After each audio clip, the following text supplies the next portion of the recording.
May ilang linggo pa bago ang Semana Santa, pero tila nagpepenitensya na ang maraming Pilipino dahil sa mega oil price. Una na sa mga tila nagpasa ng cruise ang mga tsuper dahil nakakaltasan ang naiuwing pera para sa pamilya. Ang kanilang panawagan, kinuwento nila kay Jonathan Andal.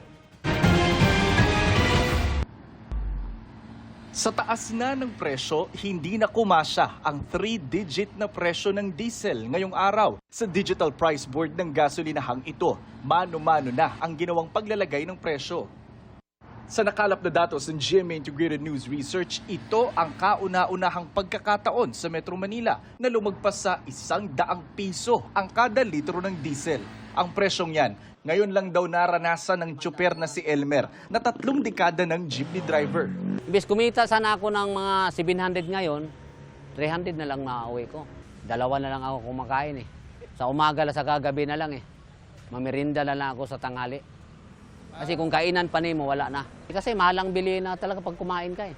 Lagpas 1,500 pesos daw ang nalikom ni Elmer sa kalahating araw na pamamasada. Kalahating araw lang dahil 2 raw silang tsuper ang nagre-relyebo sa pasada sa iisang jeep kada araw. Tig 450 pesos sila ng boundary. Lagpas 800 pesos daw ang nagastos niya sa diesel sa 3 ikot niya kanina sa rutang Project 2 at 3 at Welcome Rotonda. Kaya ang malinis na nauwi niya, 300 pesos na lang. Pagkakasyahin niya pa ito sa pangkain niya at sa ipadadalang sustento sa Angono, Rizal para sa misis at sa isang anak na nasa kolehiyo. Sabi ko, magtipid-tipid ka lang muna anak.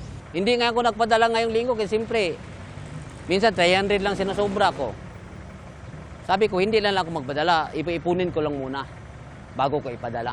Sa jeep na lang din daw natutulog si Elmer habang nasa Quezon City dahil nanghihinayang sa pamasahe kung uuwi pa sa Rizal. Ang plano ngayon ni Elmer, pakiusapan ng kanilang operator na bawasan naman ang boundary nila.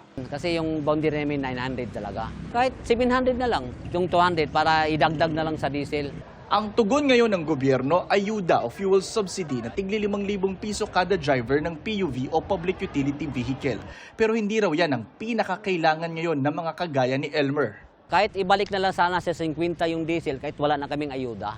Kasi yung 5,000, wali-wala lang yun.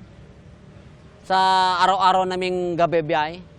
Batid ni Elmer na ang giyera sa gitnang silangan ang dahilan ng pagtaas ngayon ng presyo ng krudo. Ang hindi lang daw niya lubos sa kalain, ang bakbaka ng mga higanteng bansa sa mga maliliit sa lipunan tatama.